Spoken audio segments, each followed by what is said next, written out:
Кыргызстандардын атынан бардык кыргыз элине эгемендүүлүк күнү менен куттуктайм. Күч бирдикте Кыргызстанды чогуу курабыз. Куттуктайм. Эгемендүүлүк күнүңүз кут болсун.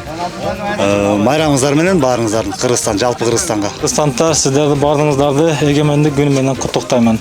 Бардыңыздарга тынчтык, денсаулык, үй бүлөңүздөргө бакыт тилеймин. 31 августта эгемендүүлүк күнүбүз менен куттуктайм. Урматтуу кыргыз элим, келе жаткан эгемендүүлүк күнүбүз баарыбызга кут болсун. Жерибиз тынчтуу болсун, элибиз малдуу, жандуу болсун. Асманыбыз ачык болсун, жерибиз нандуу болсун.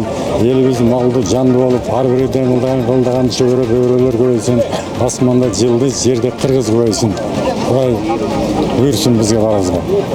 Жакында мына 2023-2024 окуу жылы менен бирге ошонун алдында 31 августта эгемендүүлүк майрамыбыз келет. Биз жалпы кыргызстандыктарды, кыргыз журтун жалпы эгемендүүлүк майрамы менен чын жүрөктөн куттуктайм. Жана алдыда дагы көптөгөн ийгиликтерге жетишүүгө үндөйм кыргыз элин. Урматтуу кыргыз элим, сиздерди биздин кыргызстандык медицина кызматкерлеринин атынан Кыргыз Республикасынын эгемендүүлүк күнү менен куттуктайбыз. Өлкөбүздө тынчтык, ачык асман болушун каалайбыз. Урматтуу кыргыз элим, сиздерди 31 август эгемендүүлүк күнүңүздөр менен куткаруучулардын атынан чын жүрөктөн куттуктайбыз. Кыргыз жергебизде ар дайым тынчтык болсун, жерибизде бейик кутчулук болсун, жаратканыбыз өлө кырсыктардан, өзгөчө кырдаалдардан жана өрт кырсыктарынан сактасын. Урматтуу кыргыз элим, кыргыз мамлекетинин эгемендүүлүк күнү менен чын жүрөктөн куттуктайм.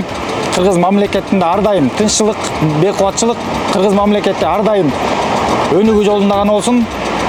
Биз укук коргоо органдарынын кызматкерлери кыргыз элинин бейкубатчылык, тынччылык үчүн ар дайым кызматтабыз.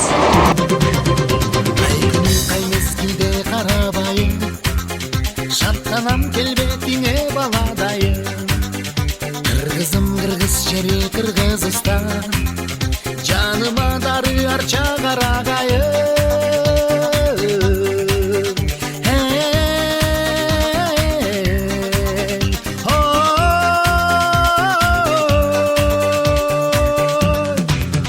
Мен сенин майрамыңа бөлөнгөнмүн, өзүңдөн агаргамын көгөргөн.